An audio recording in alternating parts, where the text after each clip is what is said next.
Hello, community. This for me is the most important episode that I've ever done, and I'm emotional coming in.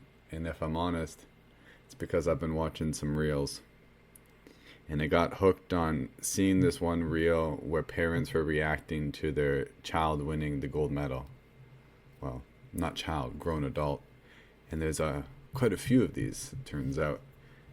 And the tears started rolling, and I kept watching more, and I was overwhelmed with emotion, not just because it's so beautiful to watch someone who's worked so hard that even if you don't know them, you can see the amount of work they've done through their art, and to see their parents overjoyed.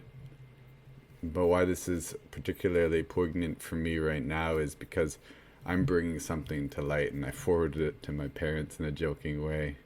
I was like, I hope you jump up and dance when I launch the success of my school, and that would mean the world to me, and they're one of the main reasons why I'm able to do this and why I do this work. And that really brings it back to the heart of the why of it all.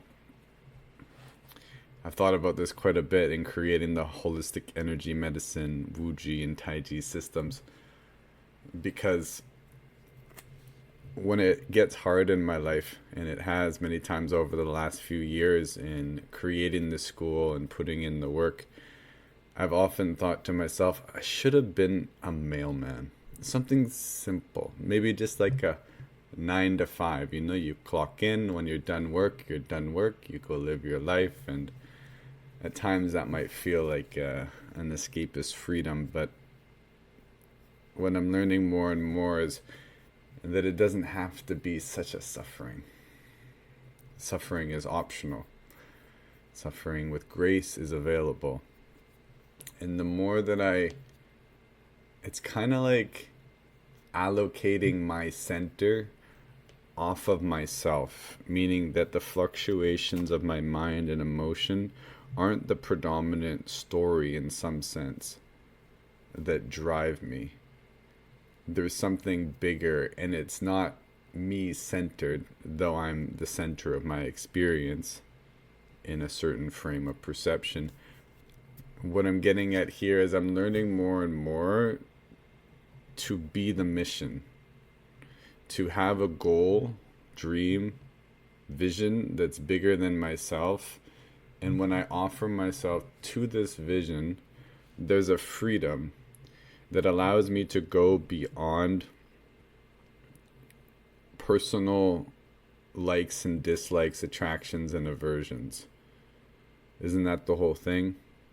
Spoken about in many wisdom traditions of the habit pattern reaction is our programmed habitual reactions towards attraction and aversion, and this keeps us chasing desires, selfish desires that keep us just in that layer. And there's something more that these traditions speak about, and don't worry, I'm talking about this for a reason, because it's related to the holistic energy medicine system. But what I'm learning more and more is I can offer myself to the mission, and then that offering of my sacrifice, of my pain, has a whole new meaning, and there's a transcendence, if you will. It's not a bypassing of the sensation. I'm experiencing it, but I'm no longer reacting to it, and there's also like a deepening of the experience, like a possibility of relishing in it, which is such a beautiful thing. Why am I talking about this? Because when I created the holistic energy medicine model, and we're going to get to what this all is, and I'm going to share this because I'm launching the retreat, the first training of many trainings of this in September. And I want to share what it is, what the story is, why this is important to you, what world issues does it directly and indirectly address. That's the whole picture of it all. And the heart of the system comes from connecting people, individuals, with their dharma, with their goals, their dreams, the vision for their life. Because that's the motivational mechanism. That's the fuel. That's the organizing principle. The system of holistic energy medicine is all about energetic frameworks for understanding life force energy and chi. This is our fundamental language. This is the language of energy. It's the universal language. So the holistic energy medicine system is a series of these energetic maps. They range from cosmological maps, the frameworks of reality, to practical maps about your moving, your breathing, your eating, because this is all ways in which we're working with life force energy. Now, these maps help to assess energy so that an individual can understand that fundamental equation of giving and receiving with the universe. And we can see where we're out of alignment, out of balance, and we can then understand if we have any imbalances or disease from these expanded frameworks that go beyond just the physical. And one of the most important things to know about chi and life force energy is when we follow our dharma, when we follow our mission, when we do what is the highest path of love, when we follow our excitement, that activates and opens up our capacity to receive life force energy or chi and to utilize the energy of the body to overcome limitation. The whole system responds in the most profound way, making the impossible possible. I've seen it in my own life, and I've seen it in others. I've watched their transformation. And that's what's at the heart of it.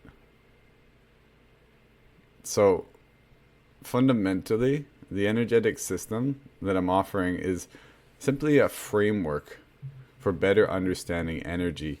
And then it's the Wuji internal art, which has a major component being the Taiji breathwork system, which are the applied processes of what do we do with that energetic understanding and how can we create more harmony and balance if there's an imbalance. But it's not just about treating imbalances, it's also about expansion, it's also about embodiment, it's also about the cultivation of our mind, body, and spirit to achieve our dreams and ultimately the highest goal of realizing our true nature. The Taoists would say dissolve into Tao. The yogis might say achieve union. Many different ways to speak about it. Holistic energy medicine in Wuji is not a dogmatic philosophical system or religion, though it draws from traditions that have a particular language and way of speaking to these things, and I sometimes borrow their wording, whether that's a shamanic or indigenous tradition talking about great spirit or creator, or that's the language of Tao and Dharma. They're speaking to something fundamental, and different ears can hear different things, and I appreciate the poetry of it all. So I speak in many different languages, but ultimately, when speaking about energy, we're speaking about something fundamental beyond language. It's about direct experience. I'll have a direct experience over God, over 10,000 written books, even if they're from prophets. 1 ounce of direct experience, of gnosis, of true wisdom is worth more than all the books ever written, to be honest. So the holistic energy medicine system is something that I've created, and it supports individuals to work with these 3 major problems that I see in individuals' life and in the world at large. One is that we live in a society and culture where the Western medical system, which is who most of my, if not all of my listeners are under the umbrella of, is broken. The system is broken and corrupted, not at every level in all aspects, but by and large, it's unable to meet the people. The rising illnesses that aren't being addressed at the level of root cause is rampant.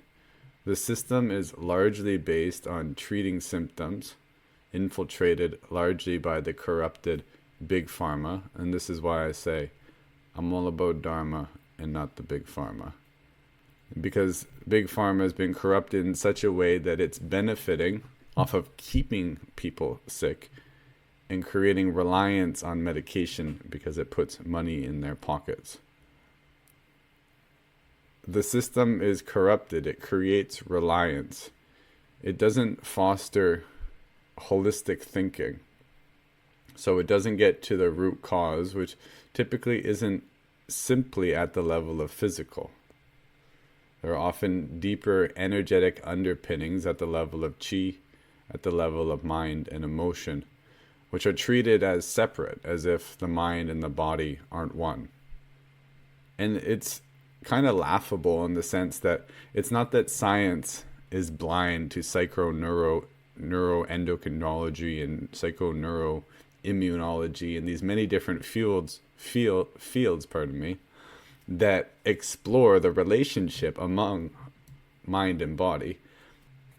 But as the Western medicine is practicing, by and large, it's not actually acting on that knowledge and information.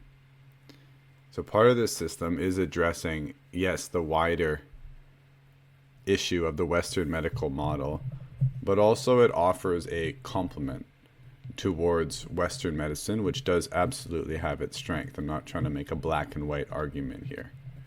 But there are foundational issues with the Western medicine model that the practices of holistic systems have a lot of offerings that can support the people. As an extension of this first problem, at the level of the individual, people are sick. People are tired and stressed from the increasing levels of stress. The last podcast was all about this, so I'm not going to go into great detail here, but we have more electromagnetic and chemical.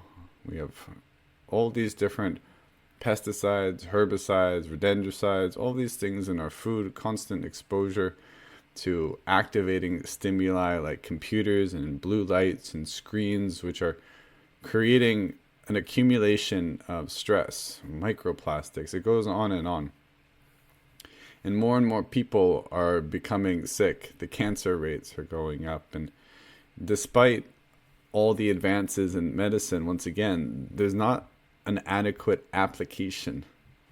The Western medicine system is very strong in terms of emergency medicines and surgeries and things of this nature, but they are not so strong in terms of preventative medicine. And the Eastern arts, which the holistic energy medicine system draws a lot on the theories and practices of Chinese medicine and the yogic sciences, as well as shamanic and indigenous arts, have been much more keen to support healthy people becoming healthier, and also preventative medicine, living a lifestyle that helps support the people in living healthy so they don't come into their 40s and 50s, 60s or 70s and all of a sudden have this accumulation of stress and toxic debris in their body that eventually manifest as an imbalance or disease. Problem number 2.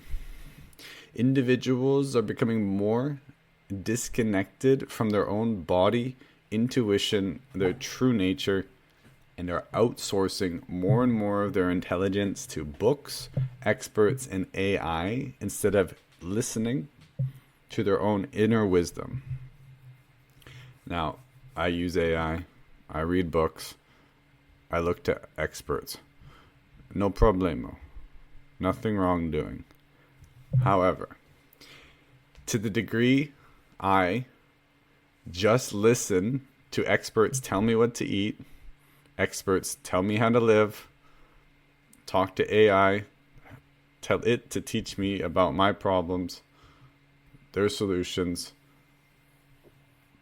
I'm not present for my process. I have the real answers I need within me. The true Satguru, the true teacher within is something that more and more is being neglected. Less and less people are embodied.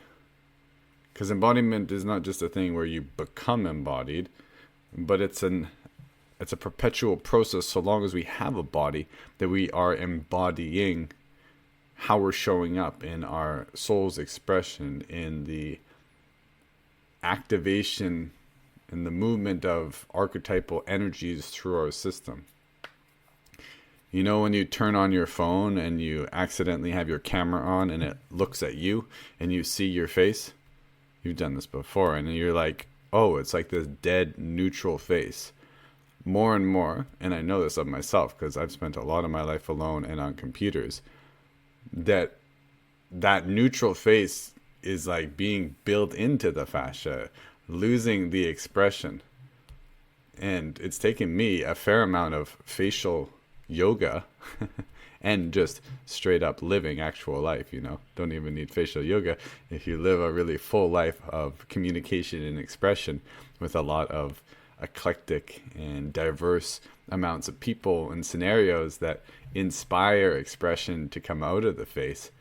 But as I broke out of being alone so much, I noticed a lot of rigidity in my face, like the structure of the muscles and the nervous system in my face was numb.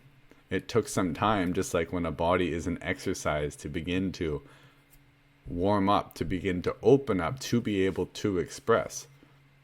And that's just a little example about the face. We're looking at diet. We're looking at everything people do nowadays. There's so much information out there that it becomes all about outsourcing or following somebody else's system. And look at me here, teaching you about a system and then mocking other people for following systems. Let me be clear. There's nuance to all of this. And in as best as I can, I'm teaching a system that is a foundational system that is about empowering you to be able to apply your intelligence on top of it. We'll get to that when I talk about Wu Ji, which is the empty system, the open-ended system. It's as little dogma and structure as I can possibly put in a system for it to be anything. So more and more people are becoming disconnected from their intuition and from their true nature, which is who we are as energetic and spiritual beings with a deep understanding of the universe, a knowledge of who we are and why we came here. That resourcing of that intelligence and following that path less and less. I grew up and I was taught to go to university, make money, find out something to do. And don't get me wrong, I had amazing parents who encouraged me to do whatever I wanted to do. But when I was a young teenager in my adolescence and looking towards what I could do, I wasn't brought through a process or had a deep enough connection with my own intuition. I had a lot of emotional dysregulation. It would have been hard for me to even tune in to what I did want. So I worked on what I had, which was the conditioning I had received. And I took a test in high school that said you could be I'm likely or be good at being a doctor, a psychotherapist, or a dentist. And that was like, oh, those are like the things that I'd probably be good at. And that was my thinking. So tapping people back into their inner wisdom is what we're going to chat about soon. But let's get to number 3 first, which is that our culture is disconnected from the seasons and the cycles. And by and large, we are taking more from the planet than giving. This relates to destroying the ecosystem, ultimately because we have lost our connection to love, to our home, to understanding the nature as a living being that we are an extension of. We are her children. We are an aspect of her. We are one with her. So these 3 things, the amount of illness in the world, the Western medical model, people being disconnected from their true wisdom within, and our disconnection with nature. These are addressed in the following ways. So the holistic energy medicine system presents a system based on empowerment. That means you got to do the work. But the thing about the work is it works if you do the work. You know the work is doing the work because it works. That's what's great about it. The work works. So the direct points are that there's a pharmaceutical industry that by and large is benefiting off of keeping people sick. And the medications are often given to people for a life without a real solution that gets at the root cause of what's going on. That for many people is the reality. So addressing the root cause becomes fundamental. And that's why having a holistic framework that looks at the mental, emotional, physical, energetic, and even where an individual is at in their pursuit of their goals, their dreams, their soul's mission, what is most important to them. And you can't have that if you're disconnected from all that intelligence, but we'll get to that shortly. So it's instrumental in my system. This is why I went through that great length to talk about following our dreams and that importance of that hierarchical principle, the vision, the mission that is so important as an organizing principle, as a motivation. Because when somebody is sick and imbalanced, there are patterns in their life that are contributing and have contributed or have contributed to that in the past and are most likely being maintained in the present. For most people, even after they get a disease, unless they've identified that pattern or condition, they'll continue to do that. And even if, for many people, they understand what pattern is contributing to that disease condition, they might still do it. An easy example for this isn't always the case, but for many people, smoking can create cancer in the body, say lung cancer, a real obvious connection. And they find out they have lung cancer and they persist in smoking. So there's more to this than meets the eye. And one of the things that has been found by myself, and I first learned this to the degree that I'm following this pathway well over a decade ago, was from the teachings of Paul Chek. And he has some lines that he offers. I don't believe they're his quotes, and I'm going to paraphrase greatly, but when we have a big enough dream, we don't need a crisis. In that when we follow our dreams, we don't end up in those imbalanced pathways, because those imbalanced pathways, the smoking and otherwise, are often a result of covering up pain or from some trauma in the past. And that's where the bifurcation from the pathway of health and balance diverted.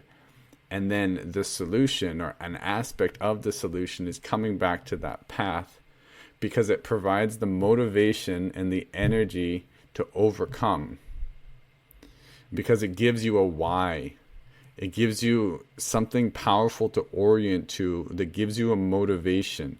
It enlists something within you that gives you an internal sense of strength, the locus of control that is within you. And this empowers you. Because if we don't address the root cause of why that individual is smoking, and we just try to get them to stop, to cessate, to come in cold turkey and just push it away, they might just repress that urge. And you can only repress for so long before it bubbles up, usually after some kind of traumatic event, and then you're right back in that old pattern. The trauma cycle continues. Now that's a smoking example, but we all got things. We all got things, and unless we address the root cause of them, there will be a pattern that will repeat when the respective trigger happens in our life. So the dream allows us to, it brings to light so many of these shadows and triggers and malaligned practices or behaviors that we have in our lives, because the dream, so long as it's a sufficient dream, will give us a vision for our life, like a full vision of not just like our occupation. It's like, what are we going to do with our time? What's our hobbies? How should we treat other people? Do we want a family and children? What is the archetypes that we'll be embodying? The father archetype if we have children. the king archetype as we perhaps look over our entrepreneurial business and tend to the responsibilities of our kingdom? What archetypes are we embodying which will keep us from Caroline Myss's survival archetypes, which are the victim, which is the saboteur, which is the prostitute, which sells its soul for money, safety, and security, or the eternal child? You see, the nature of things when we're not motivated is generally to fall into some pattern of comfort or even degradation. The vision moves us forward. And as I was mentioning in the beginning, it gives us strength to move through additional levels of challenge or suffering with grace.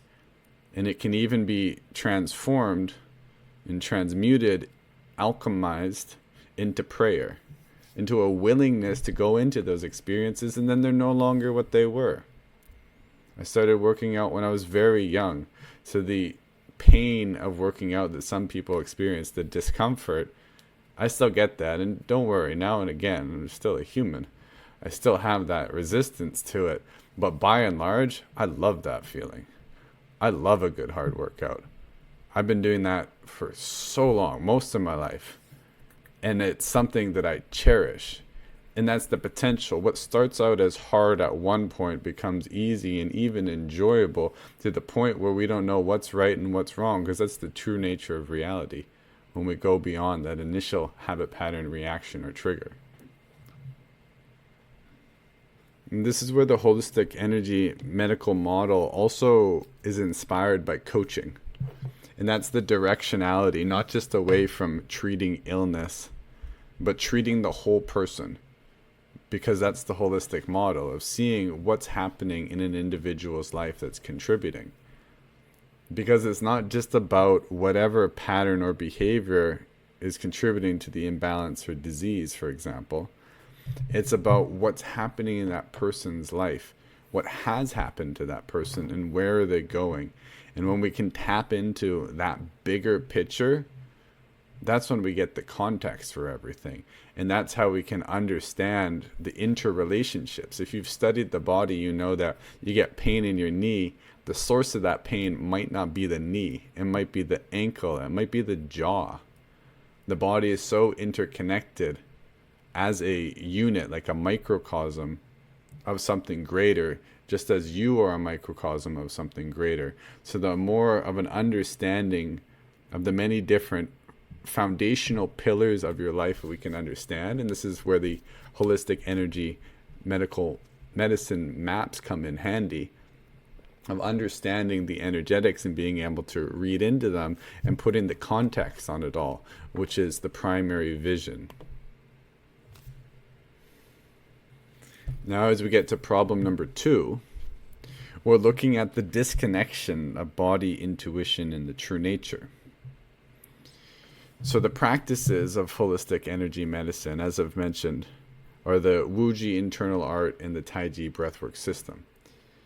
And I'm not going to explain them in great detail right now because we're going to get to that. But they're based on yogic qigong and breathwork practices by and large, which are all about the body, which are all about the breath, the mind, the emotion, consciousness itself. These practices root you into the body as the Satguru, the true teacher within. When we root ourselves deeper in the body, we get to know it. And guess what? The healthier your body, the easier it is to listen to, and the more accurate its intelligence. Because when the body is sick, it may send you a signal of what's wrong with it, but your capacity to feel and listen and hear that can be challenged because the signal is coming through the vessel, which is your body. And there's some interference between the body, the energy, and the mind, and your understanding of the communication of what your body is telling you. And part of this is also just due to, if you have a lot of imbalance or disease in the body, the history of that is that you haven't been listening for some time, otherwise you wouldn't have that imbalance or disease. Not a lot of diseases, particularly cancer, heart disease, and the bigger ones, happen overnight. Those ones don't. Very rarely, in certain accidents perhaps. But these things are progressions for perhaps even decades, if not lifetimes. But that's a whole different story we're not going to get into at this point or this episode. But the contribution comes over a long time. And just like any relationship, a relationship with the body is one in which you have to spend quality time with the body. There has to be communication. And that communication involves intimacy, vulnerability. It involves a willingness, a courage, if you will, to understand yourself, and not just the parts of you that you want to experience. Just like when you're in a relationship, you won't just get the best parts of them. If you want to have a loving relationship with someone, you're going to have to love them for who they are, the dark and the light, the positive and the negative emotions. And with yourself, the same story goes. There's no intimacy without that trust and love, that availability. And as an individual takes these practices and integrates them at a deeper level into their life, not just the practice, as we would say in yoga, on the mat, that 1 hour, 90-minute session that you do, but as a way of being, as an embodied way of being, and then you gain greater and greater access to the wisdom of the body, the intuition, not just of the body, but of the higher psychic sensitivities in mind that become more and more online as we listen to the body, as we listen to the deeper bodies, if you will, such as the karmic, the causal, and the astral bodies. We get greater clarity from our true nature, from our soul, from our higher intelligence. And this begins to, it doesn't act, but we can act on it to make better life decisions, which is where we're going to learn the true answers to the biggest problems we have. This is really frustrating, and I'm no prime example, and I go into this as well, but like when we have a health challenge, for example, or we're going through a big challenge, to what degree are we taking time to actually resource ourselves in the ultimate resource source? That's where all the answers are, not big G up in the sky. The ultimate resource, the intangible, ineffable, omniscient, omnipresent, call it God if you will, the Tao. And for many people, it's like, well, how do I even do that? How do I even get there? That's where the practices come. That's where the practices come. And when they're supported by somebody supporting you, they're encouraged. For example, I'm thinking of a pretend scenario here where somebody is going to their doctor for cancer, and the doctor is telling him, okay, you go through chemotherapy, radiation, and yep, that's what we got for you. And there's no encouragement of, hey, practice this type of Qigong because it's been proven. And a lot of this Qigong has been proven to work with cancer. That's not a fake example. This is a true example. There's many different studies and resources where you can find all this information about the success that Qigong has had on cancer and the specific prescriptive exercises, which isn't just your basic Qigong. It's something very specific towards that disease, imbalance, or condition, because they have an understanding of the energetic maps. And what if your doctor was encouraging you to do this and not only do the exercises, but set aside some time to listen to the body? Because as soon as somebody has a disease, that's a whole new chapter in their life, right? And they're on a health journey. And in that journey, how much of that journey, like their decisions, are guided from that higher intelligence, which in my understanding takes sacred pause. It takes introspection. It takes time to listen. And sometimes it takes time away from all the other voices, which we can call noise, even if they're experts, to be able to hear that inner intelligence, So the practices empower individuals with the space, Because sometimes I teach the holistic energy medicine system and I offer sessions. I offer them that space. They offer themselves that space, would be a better way of saying that. But I also teach the practices of Wu Ji, like meditation, medication, so that they can go home and have those prescriptive exercises so that they can do that on their own, empowering them with the Sat Guru, the true teacher within. Now the third one, we move from connecting with our true nature to our connection with nature, Mother Nature herself, the forces of nature, the 5 elements, etc. Now this deviation from nature, this disconnection from nature, this divorce from nature, this rape of nature, however we want to articulate the problem that we have with our relationship to the mother, which is, yes, a foundational, archetypal, and deeper psychological and spiritual problem of our relationship with the feminine, but that's a whole conversation for a whole nother podcast, which is, yes, addressed in the holistic energy medicine model, relationships between masculine and feminine, early childhood patterning. But our foundational relationship with nature, it's one of disconnection. It's not a relationship that I'd like to have. If I was Mother Nature and my partner was humanity, and the way that humanity relates to Mother Nature, it's not a relationship of balance and love. And once again, that question comes up of like, okay, say I want to listen to my inner intelligence, like how? Because most people haven't been taught that for so long, and then making that connection is like a relationship with your dad that you haven't spoken to him in 20 years, and now you're coming back and you're talking to him. It's like, where do we begin? How do we rebuild? We've been disconnected for so long. It takes time. And just like there are practices for meditation, listening to the true guru within, there are practices to connect with the earth, to connect with what they call the heavens in Chinese medicine. The earth, the sky, Father Sun, stars, the intelligence of the higher realms, not just the physical, but the higher energetic realms. As we learn the foundational language of energy, we realize that the boundary, what we once thought was a boundary of our body, is not a real boundary at all. It's just a microcosm of a greater macrocosm in a holographic, would that be the term for a holographic universe? As a writer, just a quick tangent here, I often, I guess an orator now, but started out more as a writer, I would often use words when writing that I would have no idea if they actually meant what I thought they did. It just felt like it sounded good. Not just like because it rhymed or that kind of sound, but it felt right in that place.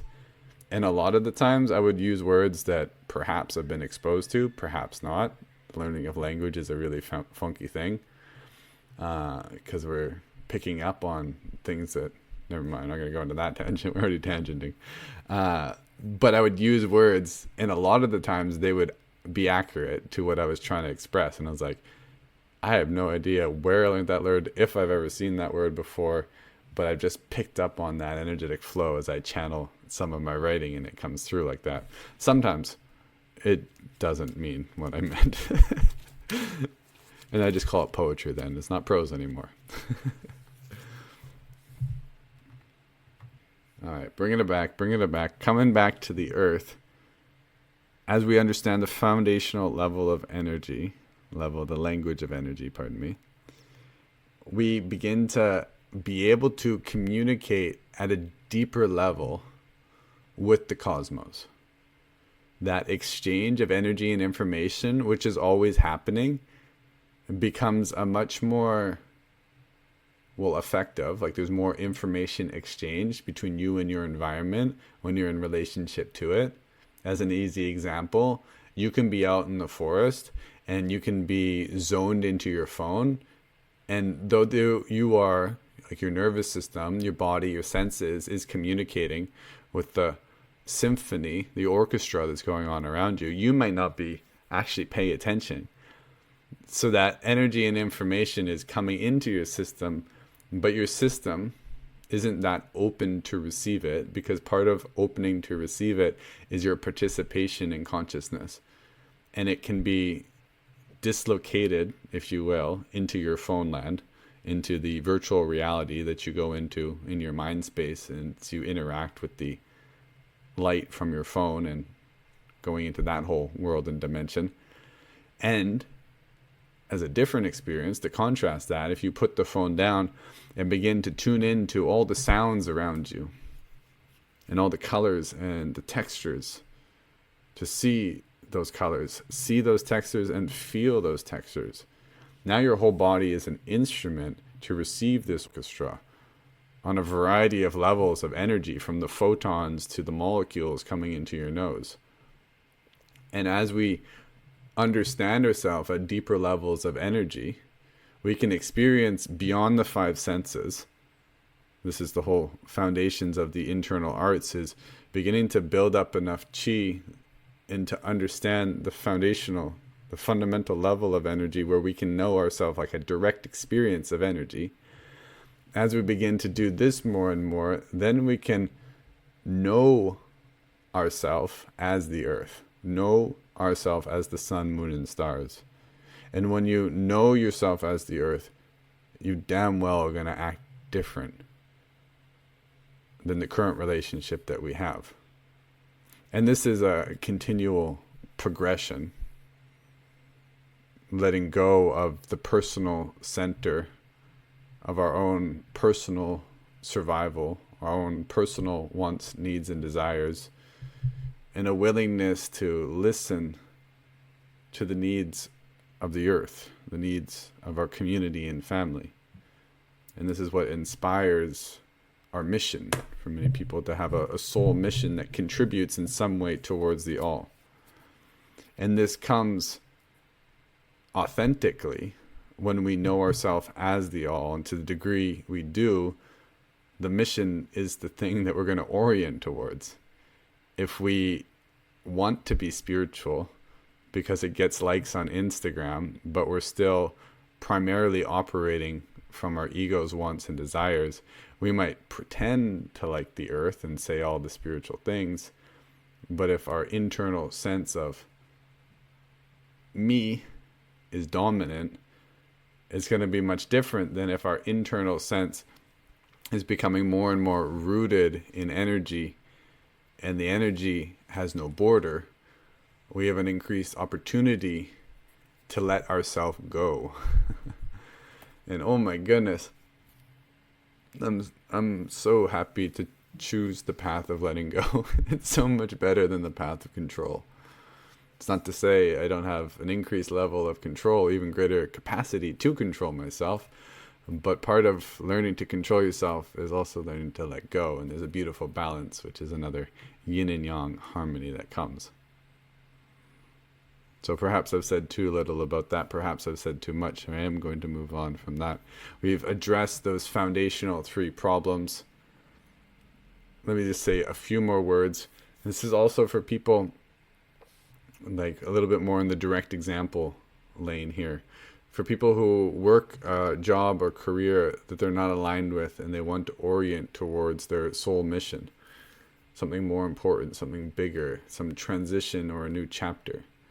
This is also for people who have undergone a loss, such as a divorce or death in the family. A large portion of the people that I've worked with over the past few years have gone through some significant challenge in their life or loss, and they've wanted some practice that can help them to process what for many of them seems like too much to do on their own, let alone too much to do, like they don't know if they can handle it. And that's a real raw and honest way of speaking to really challenging experiences. I don't know if I had the capacity to go through this. And unless you've said that or thought that or gone through that, I don't think you've been a human for that long. Right? Am don't feel like I'm isolating out anyone there. We've all gone through something where it was like, this is beyond me to do, whether that's realizing that you're going to be a parent, or realizing that you can't pay the rent next month and you don't know what to do. You're like, your system just freezes, and it just maybe for a moment. But some of us live with challenges that last for months, days, years, impending court cases, whatsoever it might be. So the systems for that, honestly, the whole thing with marketing is about finding a niche and speaking to a very specific thing. And I'm doing my best in some sense to do that as I largely approach stress, which is the most general thing that I could think of, because these practices have application for everybody, as do the energetic maps. Now I, as an individual, I have greater capacity to work with certain people because of how I can connect with them, the experiences I've had, the direction of my life, where I'm at in my life and development. So that in some sense is a greater niche. But honestly, these practices can help anybody. And I've shared with people from as young as going to schools and sharing these practices to people in their, I think the oldest was in their 80s. So the range of ages and the variability in the reasons that people come is so vast, because we're talking about energy and breath here. Every disease or condition or imbalance or challenge has a translation into how you're breathing, your mind, and how you're approaching that. And the thing about Qi is it's the layer between your mind and your body. So everything going on is represented in your energy in some way. So an energetic map and understanding your Qi is just another layer of your consciousness that gives you access to information. So it doesn't matter if you're overcoming an illness, or you're working through like a death, or you're wanting to improve your tennis stroke. There's a Qigong for that. There's a Wu Ji for that. There's a breath work for that.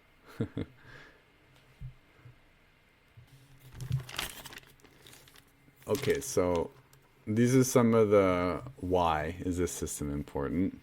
Touching back into the holistic energy medicine system before moving into Wu Ji. As I mentioned, it's an energetic framework, a number of maps to help an individual understand life force energy and the language of energy, the fundamental language of the universe. As I mentioned, there's cosmological maps, which is what is the structure of the cosmos at the level of energy. And there's a variety of systems that I've been inspired by through my studies and practice, such as those from traditional Chinese medicine, such as the yin and yang theory, such as the 5-element theory, the meridian theory, the chakras, indigenous maps, the 4 directions. The 4 elements are that too. The 5 elements, the 6 zones, the 7 hermetic principles. There's many different maps, and this is what I bring together as being the frameworks. But there's also maps that are specific to the individual's body. I mentioned some of those, 5-element theory, the meridian, 7 chakras, which have more specific application for the individual's imbalance or where they're at in their life challenges and how that's represented in their mind, how that connects with their emotions and their body. And there's also the 8 holistic health principles, which are more like the foundational rhythms of an individual's life, such as their moving, eating, sleeping, breathing, etc., etc. These are the foundational rhythms. Now, once a good assessment is made, and sometimes I make these assessments via questionnaires, things that people fill out, such as their first intake form. Sometimes this is done from questions, like a one-on-one coaching for me to explore different aspects of this. And then it also connects to in-person or online assessments, such as an individual's breathing, such as an individual's body and where the imbalances or tension areas are.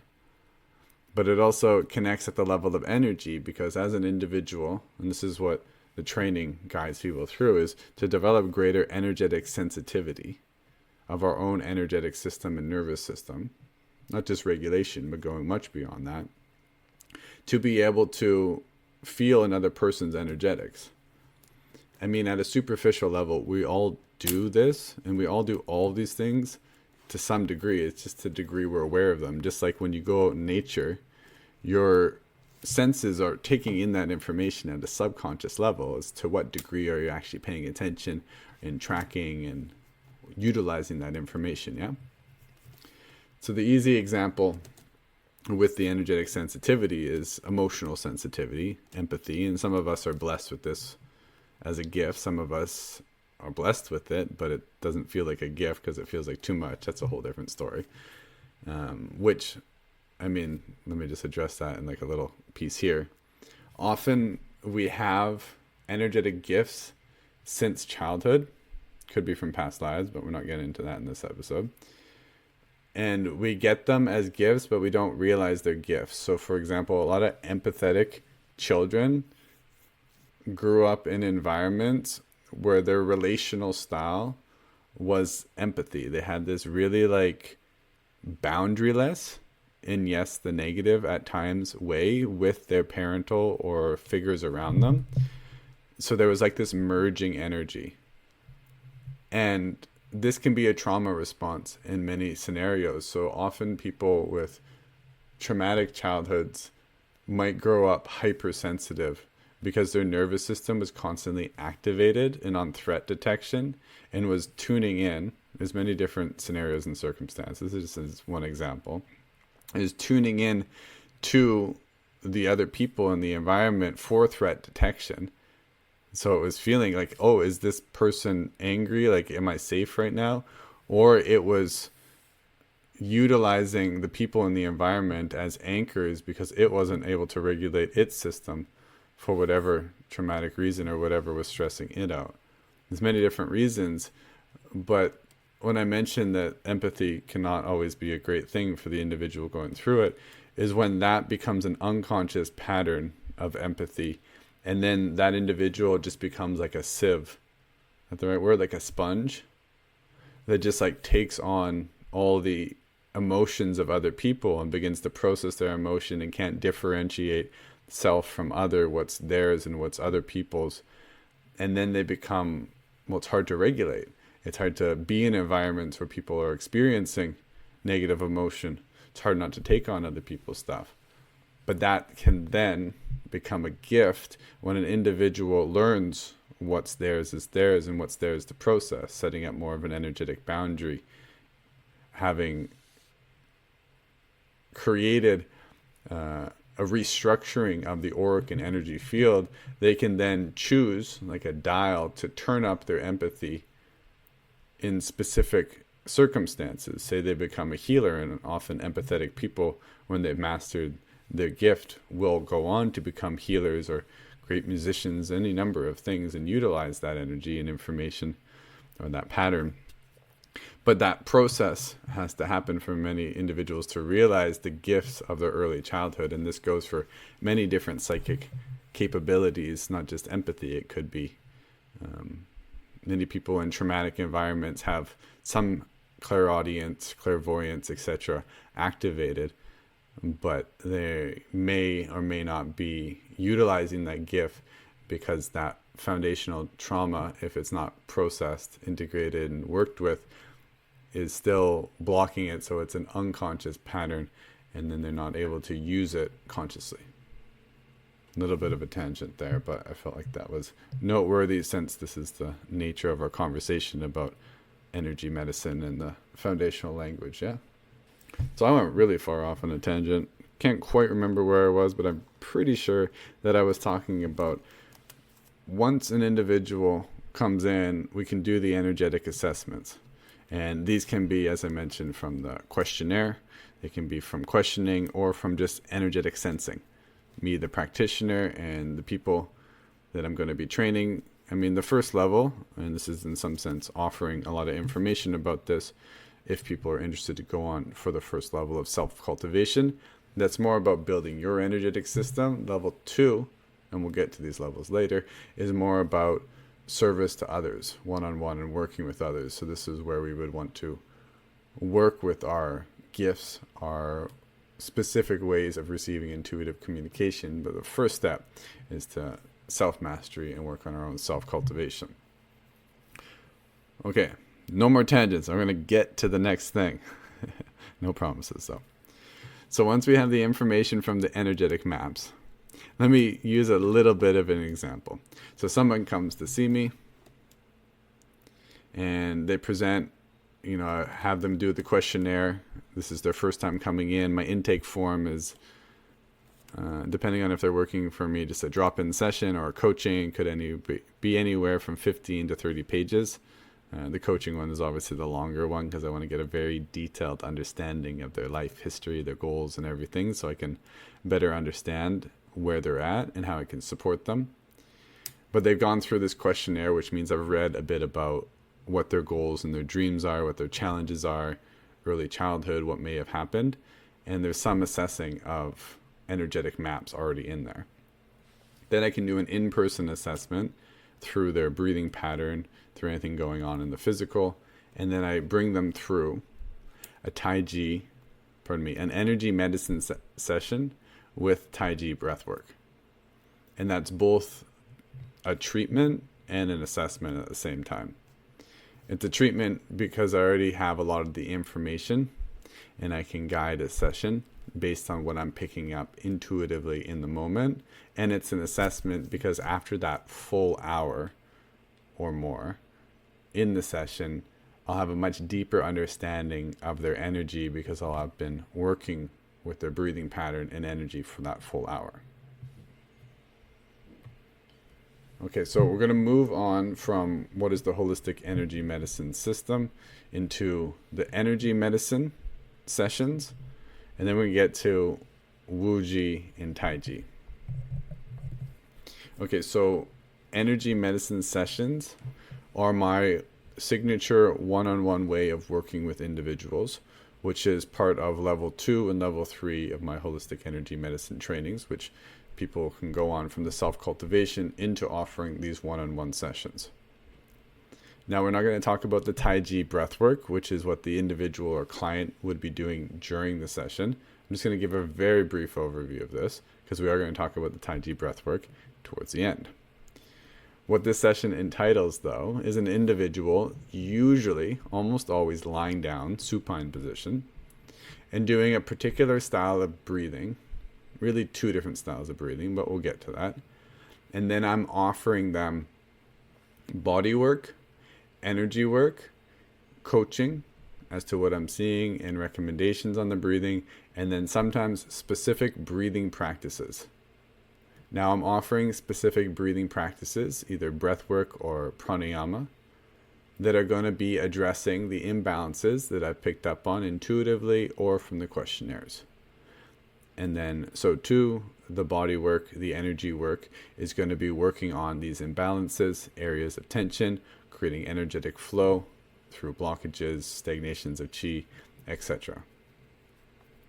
Essentially, there's a purging or releasing of blockages, turbidity, chaotic energies, tonification or adding good energies, supporting vitality in the system, and then a harmonizing or balancing out the energy field and the energy flow in the body. These sessions are incredibly variable. It's like, I don't know what's more variable. Life. Life. They're like life. You never know what you're going to get. And sometimes in a single day, you're laughing, you're crying, you have an in-body experience to a depth, you're in your bones, you have an out-of-body experience. It could be ecstasy, it could be bliss, could be early childhood trauma, rebirthing experiences, past life experiences, regressions, seeing the future, Jesus comes. There's any number of things that people have. You never know what you're going to get. I'm not really guiding it. The session is guided by the divine orchestration of it all, the breath, the individual. And this is the key with the empowerment practices. I am in some ways taking on the role of healer, and somebody is taking on the role of receiving healing, just like a traditional massage therapist or body worker, in which I'm doing some type of action and the individual is receiving. But more primary is the individual doing the session is they're the primary locus of control, change agent, empowered person driving the ship. It's their participation, consciousness, it's their breathing rhythm, it's their Sat Guru, that inner teacher, which is guiding, and I'm listening to that primarily. I obviously set up the session and give some guidance as we go into it, but for the most part, there's a deeper listening as to what wants to arise, what wants to come to the surface. And that's the real teacher, which empowers that individual, problem number 2, to resource himself with that. Because it's when it's like a Qigong or a yoga session, I'm like, do this, then do that, and do that. I'm the teacher. That's not getting them to rely on their Sat Guru. That's not a wrong practice, and sometimes I do sessions like that. But the energy medicine sessions are primarily focused on allowing the individual space to reclaim that Sat Guru, that inner source of intelligence. And that's the unfolding there. These things work with physical imbalances, unprocessed emotion, trauma, clearing limiting beliefs, mindset shifts, creativity, expanded states of consciousness, expanded experiences beyond the physical, metaphysical, spiritual. The whole range is there. It's one of the most beautiful practices I've ever discovered. I mean, I have never received one from myself, but the general breath work and energy work and the pieces that I've gathered from my years of study and practice, I would honestly love to be able to experience from myself. I think anyone who taught for an extended period of time and created something very unique is like, I'll never know what it's like to receive from me. But there's so many blessed and talented and masterful other individuals I get to receive from, so blessed beyond blessed. That's the long short, the short long more likely, more so, of the energy medicine sessions. Being a little bit brief here because we're already at an hour, so you can always pause this and listen to it at another point if this is a longer episode for you. But I want to get into the Wu Ji system and the Tai Chi breathwork. First off, Wu Ji means ultimate emptiness. It's a Taoist term. But Wu also means or refers to the Wu, which were shamanic women from ancient China, which are the progenitors, like you could say the founders of Qigong, though it wasn't known as Qigong back then, and Chinese medicine. The information or the wisdom that they received was passed on, and we're inheriting that in the forms of Qigong, Chinese medicine, and various other traditions that have come forth. So what is Wu Ji, the internal art? Well, it's an internal art. That's got it right in the name, and that might not even be self-explanatory because people are like, what's an internal art? Are you making art inside your body? Pretty well, in some sense. Internal art is an internal cultivation. You're focusing more on what is happening inside than outside. So it's less about the performance of the act, and it's more about the internal dimension of experience. Internal arts can be performative in the sense that it could be a martial art with an exterior aspect or art, i.e. fighting, but an internal aspect of self-cultivation, cultivating your mind, your breath, your energy, your chi, so that you're a more effective fighter. Anything that you do has an opportunity to be an internal art, whether you're a dentist or a painter, riding your bike. There's an internal dimension. It's just to what degree you're focusing on that. Now, it's not simply just your mindset and other things. Internal arts go much deeper beyond body and mind, even into consciousness and expanded experiences. So internal arts, as an umbrella term, are about going inside. The Wuji internal art is a traditional slash non-traditional internal art that harmonizes a number of mixed mind-body arts. Just like in MMA, you have mixed martial arts like Muay Thai and Jiu-Jitsu and all of the best brought into one art. This is a mixed mind-body art that harmonizes primarily yoga and qigong, but other systems, dynamic meditation, and even dance, martial arts are integrated in. So what does that all mean? What is the purpose of this all? Well, just like the term that I used, ultimate emptiness or Wuji, it's as open-ended of a system as I could possibly create while still calling it something, because if something is everything, then that something is nothing. And how do you teach it? But I'm not going to go into my whole story here, but the story of how it came to be was I've trained in yoga, qigong, martial arts, dance, etc. And I spent so much time and I loved all of these arts. And when someone said focus on one, I said no. And in attempting to focus on all of these things, I had to, in as best as I could, periodize and intelligently practice all of these within a given day, week, month, or year, which became quite challenging as I began to practice more and more of these arts, that I couldn't regularly focus on any one of them. So what happened was I started to practice them together. Say I practice for 90 minutes, I might practice a little yoga, a little qigong. And some practices looked more like chi yoga. Like the practices would go together. Now at the level of the physical, this is quite obvious. You get these kind of flowing movements from qigong and static stretches, to kind of be blunt. It doesn't really accurately describe them as a whole art, but you know what I mean, I hope. But as we go deeper into these practices, there's internal cultivations such as activating the energy body.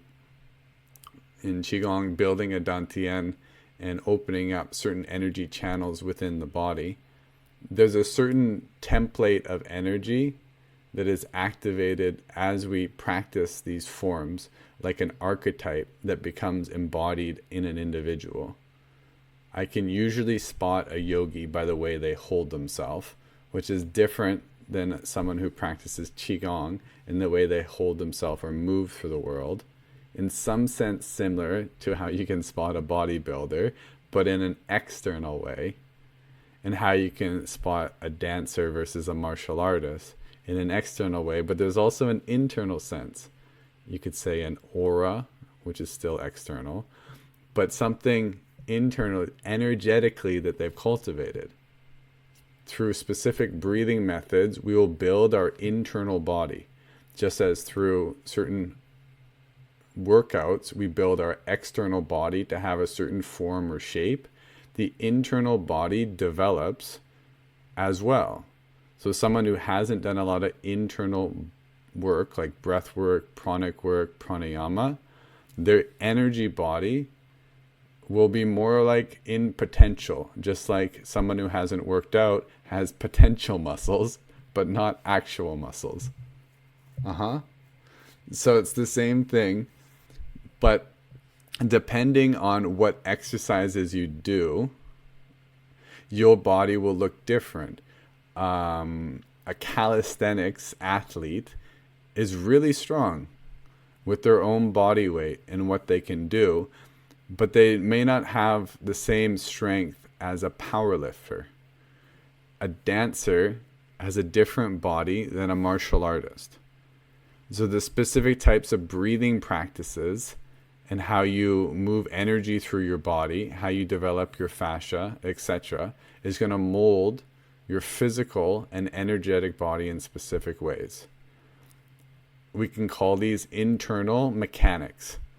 And the internal mechanics of yoga versus qigong are by and large different.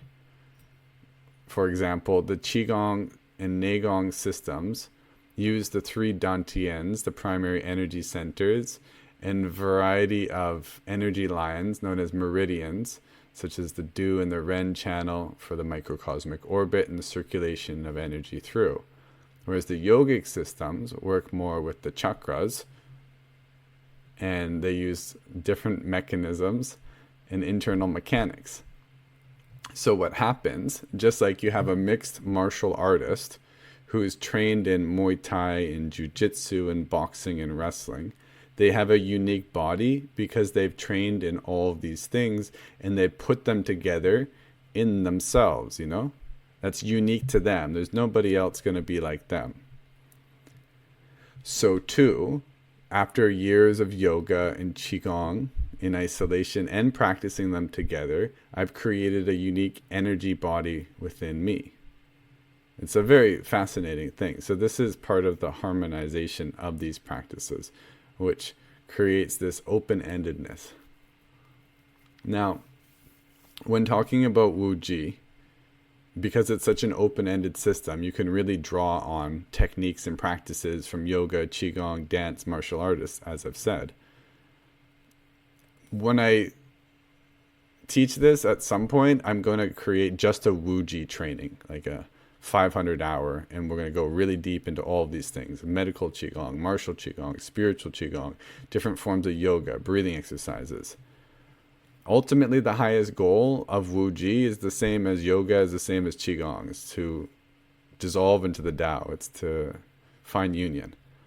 But on a more practical level, particularly for this podcast, it's about what I call Wu Ji prescriptions, which is applying the knowledge or assessments from the holistic energy medicine system of what the imbalances are or the intentions for practice, and then creating custom Wu Ji practices that are going to support an individual. So for example, someone comes to see me. Hello, Paul. Thank you for coming in today. Thank you for doing your assessments. I found this and this and this. We do an interview. Looks like he's going through some financial challenges. We got some root stuff going on.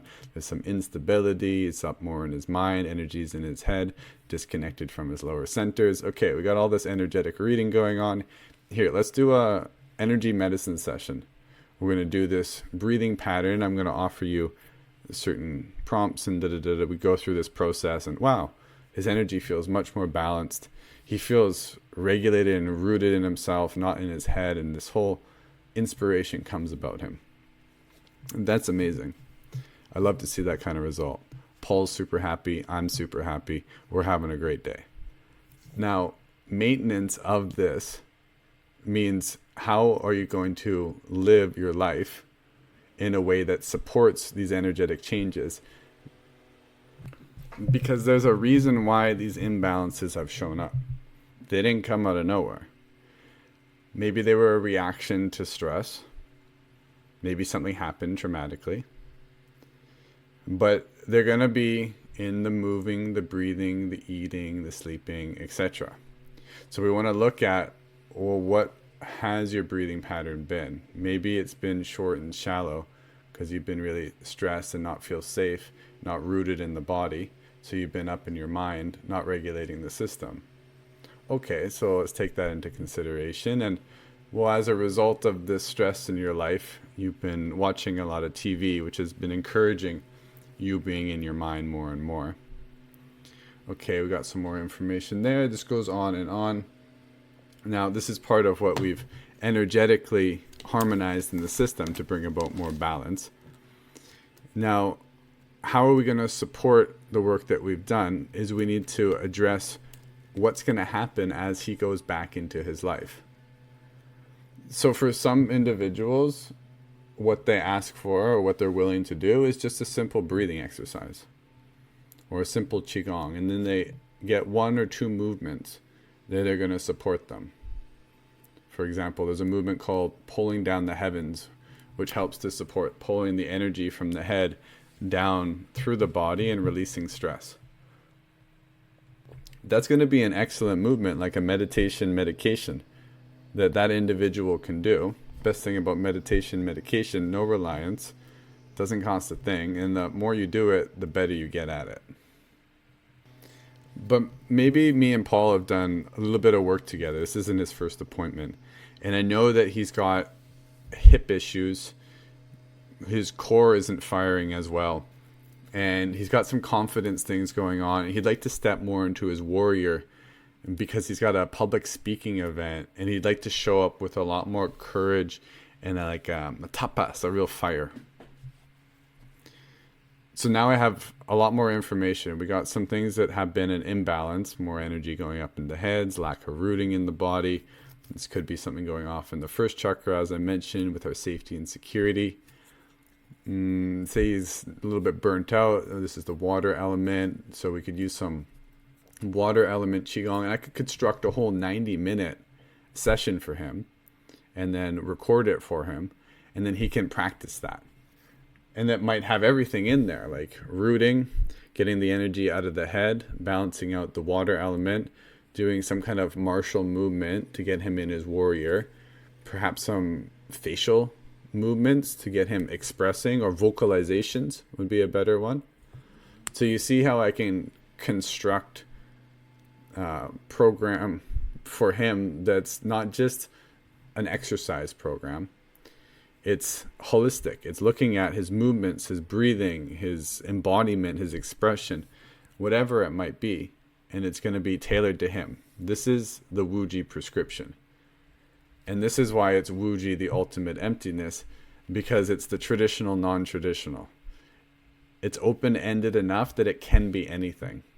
It draws mostly on Qigong and yoga, because if you boil those down, you get a bunch of movements, breathing exercises, energy cultivation, and meditation practices, which if you understand energy, there's a meditation or qigong or yoga or breathing exercise for everything you can possibly imagine. And part of this is non-traditional, meaning it might not be any of those things. This is the birth of the system because I've been doing this my whole life, and this is something I've gotten really good at. And this is something that everybody is really good at, because this is the feminine pathway of intuition. Because say an individual comes to me and they're dealing with something to do with their heart, like their emotional heart, like they're going through a challenge. Now there's tons of heart openers, qigong for the heart, but maybe I'm like thinking with my intuition, and I'm like, what's going to support this person? Maybe the Ho'oponopono prayer. That's not yoga or qigong, but it goes, I'm sorry, I ask for your forgiveness, I thank you, I love you. On repeat like a mantra to get at heart layers, forgiveness, dissolving into love. Here's another example. This is a personal one. I've had a lot of throat stuff go on in my life. Born with my cord wrapped around my neck. I just went to, she's a kinesiologist, but she's more of like a shaman than anything. And she said I was decapitated in a past life. And on 2 experiences I had, I found out in a past life that I was hung, and I hung myself. So I got a lot of throat stuff I'm dealing with in this life as my primary challenge. And when I expand beyond, that's where I get my real soul learnings in this life. But anyways, because I've had a lot of throat stuff, it has amounted to a lot of shyness when I was younger. It amounted to a lot of shyness when I was younger. And a lot of control in my throat space, which led to clenching and grinding in my early 20s. But just this inability to express, like cat got my tongue. Everything gets really clamped. Everything did get really clamped in my throat. Still does to some degree, but not like it used to. One of the things that I did to help me to free the control in my 5th chakra throat jaw region was freestyle rapping. So this is a prescription that I would do for myself. Because what is freestyle rapping but free flow, like ecstatic dance for the throat? There's no form, and the way that I was doing it, it wasn't like a performance or a perfection. It wasn't a contest. It wasn't for anybody else. It was therapeutic. I mean, I loved it. I wasn't just doing this for therapy. I enjoyed the experience of it because I could talk and I would notice that I would literally freeze. Like no words would want to come out of my mouth. I would become so resistant, and then when I broke through that, it would come out like this. Like if you know me, you know I'm a writer, and I write a lot of poetry, and I can write poetry, but to express it, there's a block there. As that starts opening up, I'm like, oh my goodness, I can express rhythm and poetry. What is that? R-A-P, rap. Yeah, that's the one. So that was a really beautiful prescription, and I've offered that to other people.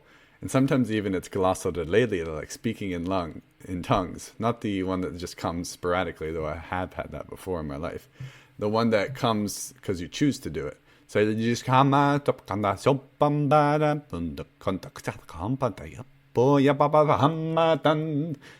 it's just absolutely silly. And particularly to break free from control patterns, which are often based on, well, control, which are controlling, to be able to break free into that silliness is really good medicine. So that's an example of Wuji prescriptions. There's so many of them, and this is why I'm very excited to teach this. And I have already taught people Wuji systems, not the whole holistic energy medicine, but Wuji. And people are incredibly good at this. Intuitively picking up or hearing from a person what's going on with them, and then coming to their life and being like, what has worked for me or what might work for this person? And people intuitively are like, I feel like you need to write on a piece of paper, go to the forest and burn it, like something really specific. And that person's like, that sounds like just what I need. Because there's something really special that happens when we channel with another person, when we're in divine service to them, that the information comes through. We become the channel. We're tuning into one another's nervous system and the information comes through. Oh yeah, I'm so excited to teach this stuff. To see people tap into this intuitive intelligence, which is already there. We all have the capacity to energetically heal, to heal ourselves, to heal others, to have non-local communication, connection, empathetically. It's just to what degree are we paying attention to it? And yes, there's a spectrum and a whole developmental line and pathway of developing this gift, but it's all innate to us. Some more than others. Some of us are like me, kind of Helen Kellers in the energy world, but when you go through the process of learning it, you become good at teaching it because you had to go through step by step, unlike people who have the innate gift and they're just like, just do it. I just did it, now you do it. Like, I don't know how to do it. I gotta learn step by step, stumbling in the dark over here. Okay, as a conclusion for the Wuji section, a little bit of review here. So the Wuji internal art is a traditional, non-traditional system that harmonizes primarily yogic and qigong practices. As I mentioned, I do desire to one day teach this as a larger course, maybe like a 1-year mentorship or a 500-hour, to really go into these practices at a deep level and get into medical qigong, martial, spiritual, all the different styles of yoga. Obviously not going to teach everything, but have a particular through line. And I feel like something that I offer that I don't see or know a lot of people offering is I deal a lot more in the internal dimensions or inner limbs of yoga, meaning pranayama, energy work, meditation, direct consciousness work, these kinds of things, more so than alignments and the physical practice. And I've been practicing the physical yoga and still do on a regular basis and teach it on a weekly class and have for many years. But my focus, or what I really love, because I've spent a lot of time focusing and specializing my education, is the internal dimensions. So that's something that I would love to bring forward. As a system, I've drawn a lot from the 8 limbs of yoga, because it's not just yoga as in asana that most people know it as. Yeah, if you know the 8 limbs, you can map qigong right on there, because where you say asana and you think of these static stretches, qigong, like the movements of qigong, goes right in there. And pranayama, yes, it's specific lineage and a way of relating to the Indian classical system, but breath work and mantra is in there, and energy work, direct work with energy, can all be mapped on there. So I've just utilized that already masterful system. And this is what so much of the Wuji system and the holistic energy medicine system, I ain't making this stuff up, though I channel a fair amount of signature movements, breathing exercises, routines, and other things.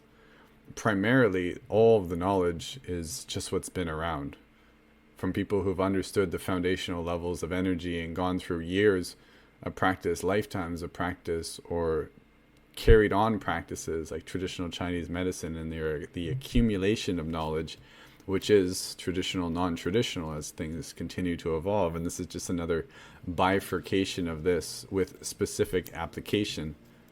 The highest goal has always been the same. The highest goal of human life, self-realization. At least that's my personal opinion on that. And then the other goal is, what's the application of these beautiful technologies? And for me, it's the mapping of the energy system so individuals can live their dharma, achieve their dreams. And then the Wuji prescriptions are offered to support that process. And I offer Wuji sessions, which instead of the breathwork energy medicine, I'm guiding them through. But as I mentioned, I'm offering that words. Okay, I got an hour and a half here, that's why. So it's also offered as a prescription to support the energetics of what we work on in the session.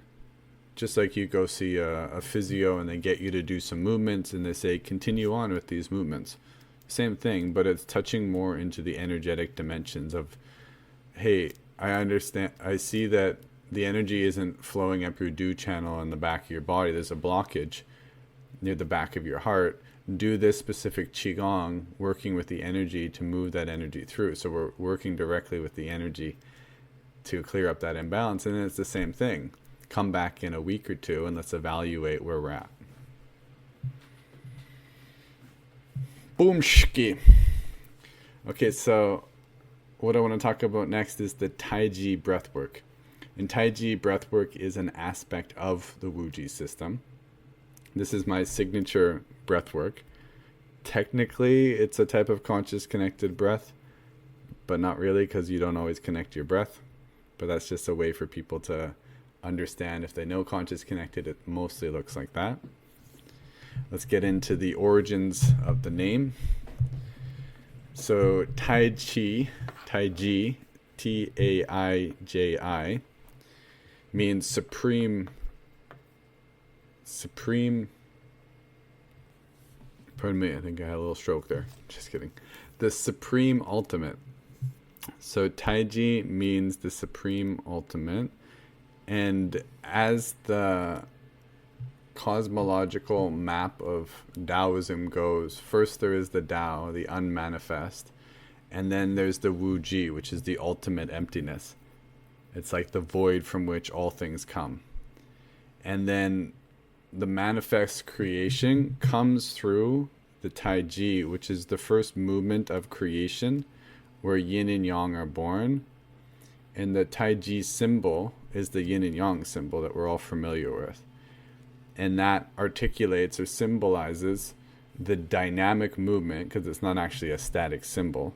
It would be like a moving sphere of energy dancing, and there would be movement of yin and yang polarities dynamically equilibralizing between one another, which is the dance of our cosmos, like protons and electrons, like Shakti Shiva, like masculine and feminine. There's this flow and flux of complementary opposites.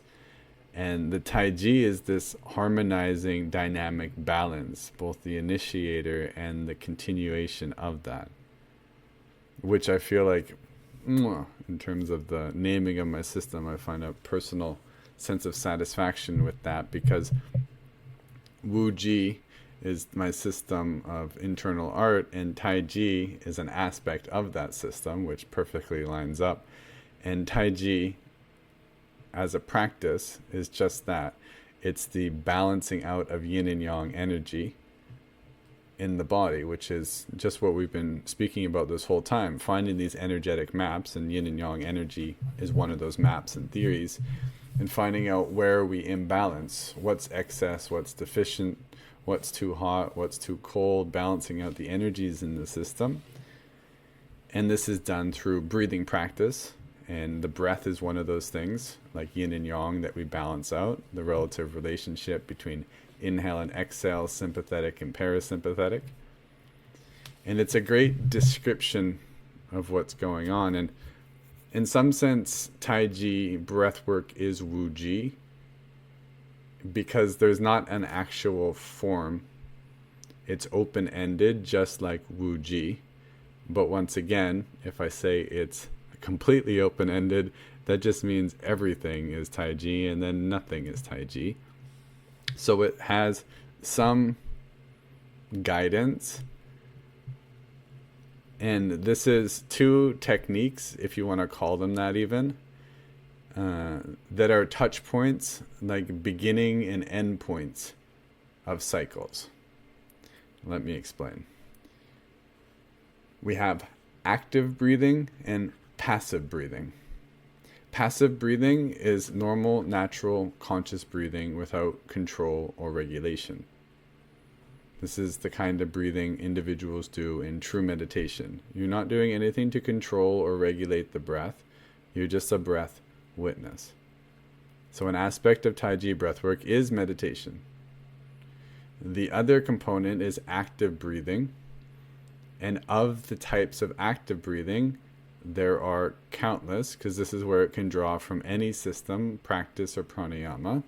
However, I am primarily inspired from the conscious connected breathwork rhythm, known as the breath wave, from the founder Robin Clements, which I have been practicing with for almost a decade now, at the time of this podcast recording at least. And this forms like a bass rhythm between these two patterns. What does that mean? Have you ever danced and you have a basic step, and then you go into like a movement, and then you come back to your basic step? Active and passive breathing through breath wave and just normal natural breathing is the cadence. Now, as I mentioned, it doesn't have a particular form, but one example is start off normal natural breathing for some time, just observing, witnessing. Move into conscious connected breath wave.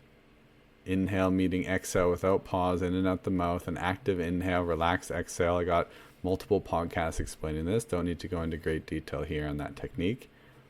And then after some time, for a period, you might do Kapalabhati. Now, I mentioned when I talked about energy medicine and the breath work, it's more about the Satguru, the true inner teacher. So it's not so much about developing a whole 60-minute of different types of pranayama that you want to do, though that's available. It's more about listening to the true inner guru, the Satguru. And what happens in any type of conscious connected breath work that's oriented in that way is naturally the breath will shift. If you're just keeping the same breath wave pattern, even that pattern will shift in its depth, in its volume, in its speed. There's a cadence that develops when we listen to what the body needs.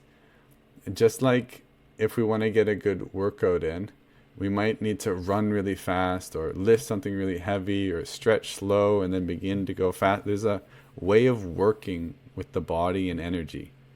There's a way of warming up the body before going into more intensities. There's a way of working with the body to find greater harmony. So the basis is these two techniques and the inspiration of other techniques on top of it. Or if you're being guided by someone like myself in an energy medicine session, is to follow the basic techniques, and I might bring somebody through a particular technique, and it's to create a certain effect. I'm not just picking these willy-nilly. If I'm understanding there's an energetic imbalance and I know a specific pranayama or breathing practice that can support them, I would encourage that practice. For example, sometimes there's a lot of stagnancy in the breath, and just the conscious connected breathing rhythm on its own could get you there. But sometimes 2 minutes, 3 minutes, a breath of fire, a quick breathing technique through the nose or mouth might be the thing to get the fire moving, and then move back into the active or passive breathing, and then go from there. It's the foundation of all Qigong. Do something, and then witness. see the effects. Was it effective? Carry on. So, the three main components of Taiji are the active breathing, conscious connected, the Wuji prescriptive breathing, which is all the different other practices, and then the passive breathing. Now, a piece on the passive breathing. I call this the release technique, and it comes from the dissolving techniques of the water traditions of Lao Tzu. Now, these are integrated on top of the passive breathing, so it's not true meditation. There's a technique here. This is for the specific application of Taiji. The inner dissolving technique is a way of working to clear energetic blockages. And the foundational metaphor, or the analogy that is given, is ice turns to water, water turns to steam, steam turns to ether. I'm not going to go too deeply into this, but that's a foundational way of dissolving energetic blockages by breathing into them and going and melting that blockage till it dissolves into water and into gas and into ether, into pure space, back to the Wuji. This practice can be done standing, seated, can be done moving, but mostly in the energy medicine sessions, it's done in the lying down position so they can receive the energetic work. However, Taiji breathwork can be done in a group class where everybody's standing, etc. There's a lot of variation. Just like the Wuji, it's very open-ended for creative people and for people to integrate various different prescriptions in the practice for specific effects. Clap, clap, clap. I'm not actually going to clap because I don't even know if it's picked up by these microphones in that way, but I'm clapping. Clapping for myself and clapping for you for making it through this song.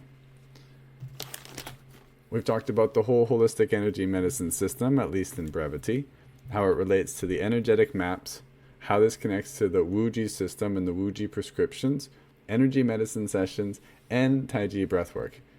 Phew. It's a lot of things when you create a system, and then you create another part, and then another part, and then nobody knows what any of these things are. So you have to explain all of these things, and there's so much detail you can give, and I've been told I over-explain. They're like, give people mystery. I'm like, how much mystery do I give them? These things are mysterious enough. So that's what I got for you in this episode about the overview of the system. Now sharing that I'm offering a retreat September 24th to 30th, where I do the first level of training of 3 levels that are at least noted. There might be further developments or bifurcations, such as the 500-hour or 1-year-long Wuji training. But the Holistic Energy Medicine Training Level 1 is about learning these energetic maps to do your own self-assessments, and then learning the foundations of Wuji internal art and the Taiji breath, so that you have a great toolkit of moving, breathing, chi building, energy building exercises, and the foundations of the breathing rhythms, so that you can develop your own Taiji breathwork sessions or your own Wuji sessions. We'll go over a number of core practices so that you'll be able to assess your 5 elements, your organs, your emotions, and have a set number of practices for each of those that we'll be going over multiple times so that you learn them well and with depth. Because we want to understand the foundational of these energetics and to be able to cultivate qi, which is a whole process of building a dantian and building energy in the system that I haven't really seen taught too much in the world outside of Neigong systems for the application of possibly going on to be a healer, which is in the next levels. But level 1 is all about your own self-cultivation. This level is perfect for anyone with or without any experience in internal arts, qigong, or yoga, but it's obviously going to be a great benefit if you have any of these practices in your toolbox, because now you already have a toolbox, and then you can continue to add more and more and have an expanded framework for understanding, assessing, and utilizing these practices to a greater degree. As I mentioned, with the 3 major problems that this addresses, if you're dealing with any imbalance or condition, disease, anything in the body, this is going to have application for you. If you're looking to deepen your embodiment, connection to your intuition, and develop practices, routines, have more knowledge for that, this is for you. If you're looking to build a better relationship, not just with your true nature, but with Mother Nature herself, these practices may be for you. The progression, and this is what I'm so excited about, just like watching those videos, I'm going to have my parents crying. Perhaps. I'm going to be crying. Already was an hour and 39 minutes ago. After level 1, and you've moved through the required hours of practice, going to level 2 is about service. It's about learning to offer energy medicine sessions with the Taiji breathwork, and you'll already have a number of Wuji prescriptions to offer your clients, and you'll learn a lot more of them in that level, as well as you'll have all the resources, and I have quite a lot of resources already on YouTube, and many great links to other individuals who have resources that you can build a pool or a toolkit from. In order to become a qualified and integral holistic energy medicine practitioner, you will need to be embodied in these arts, which means practice hours and learning and getting to know these. Actually being able to cultivate qi.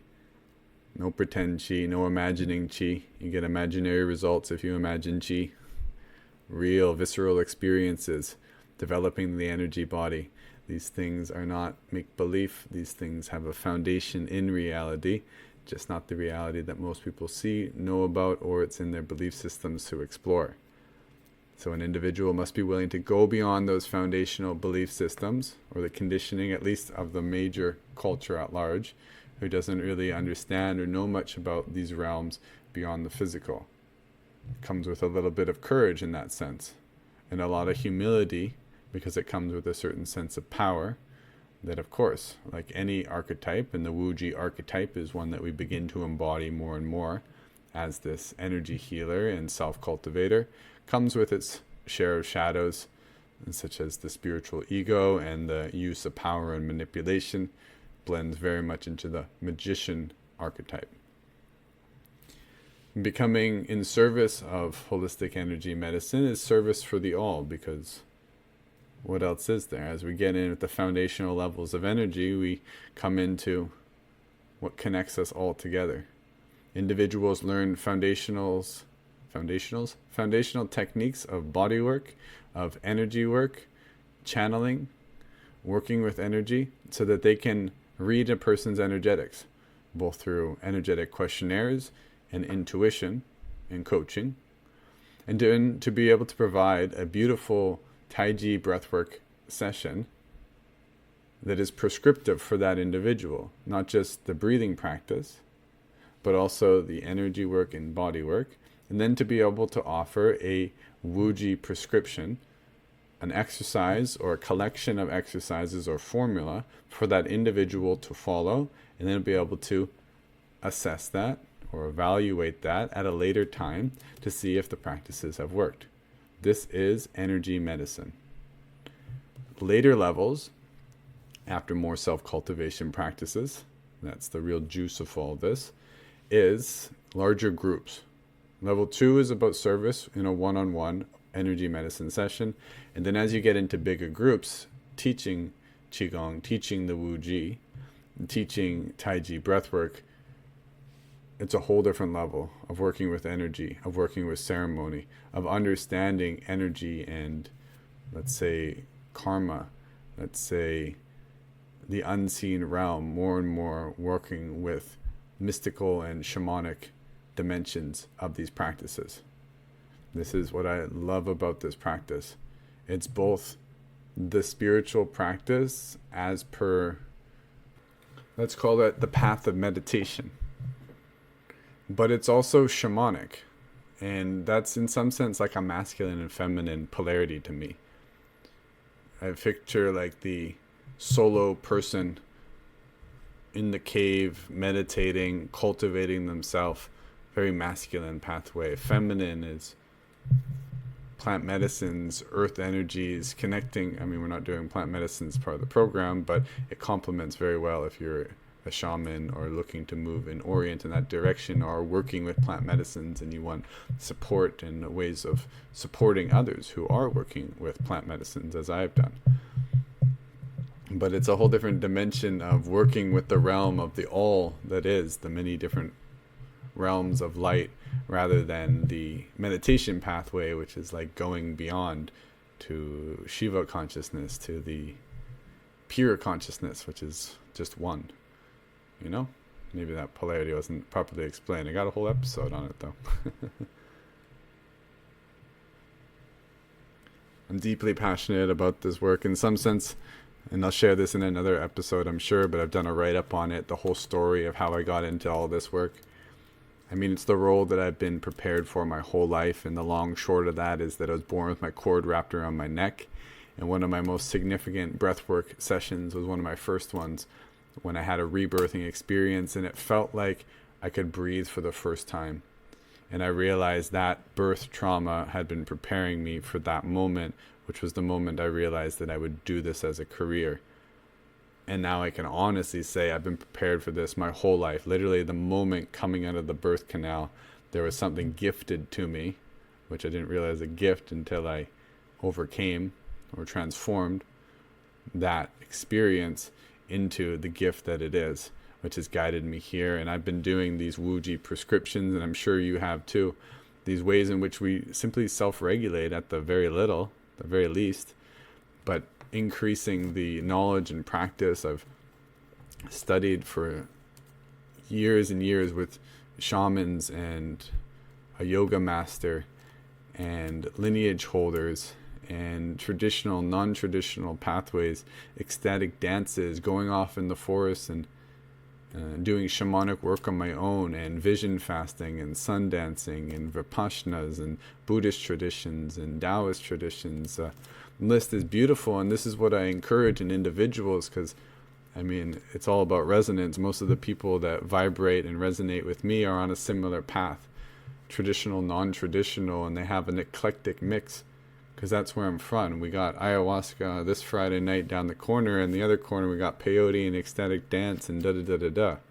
People are exposed to all of these things, and I believe they're just the same thing. There's a through line, there's a way of creating a symphony of all of these things. Yes, there's some beautiful reason, and I love traditions, keeping them traditional, and the people who hold those traditions with rigidity. And I know I'm not that person. I practice traditional practices in a traditional way, and I practice traditional practices in a non-traditional way, and I practice non-traditional traditions. Are those even traditions? They're my traditions. So this is it.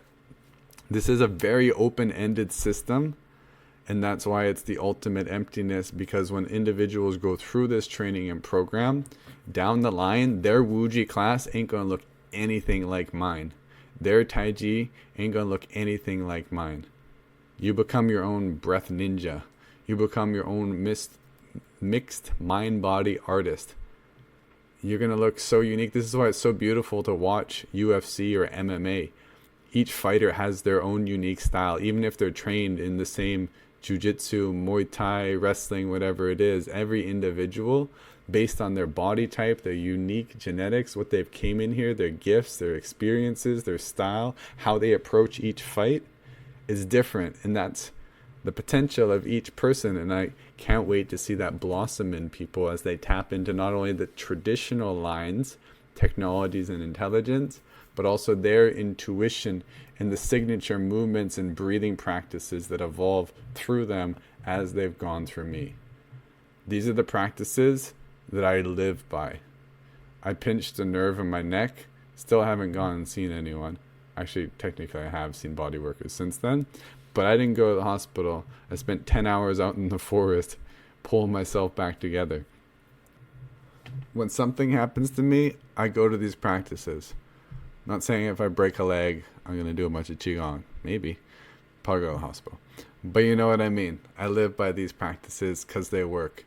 I've supported thousands of people with these practices. When my dad got cancer, me and him do Qigong energy medicine sessions together. It's beautiful. It's profound. The history of these practices, this isn't just a system that I pulled out with no track record. The articulations or the theories or the practices have been around for thousands of years. Traditional Chinese medicine, shamanic Chinese energy medicine, medical Qigong, cancer, heart disease, all kinds of diseases and conditions with prescriptive exercises, how many repetitions, which ones to do, when to do them.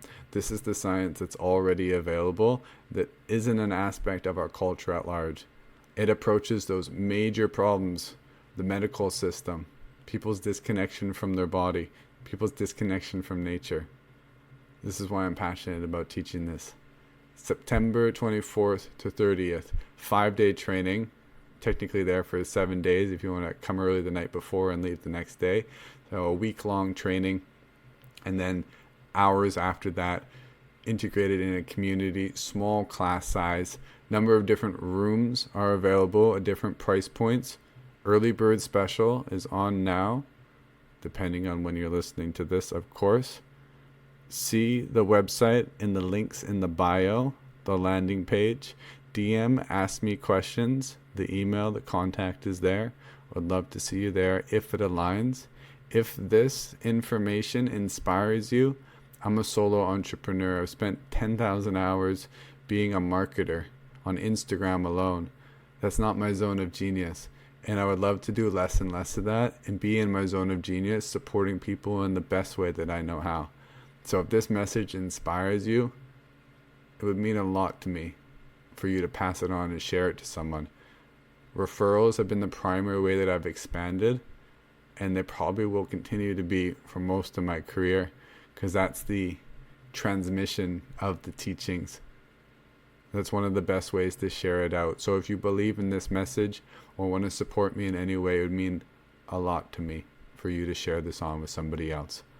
That's it for me. My longest episode to date, and I could talk a whole lot more. We just touched into each one of these topics in brevity. To all my relations, Aya Om.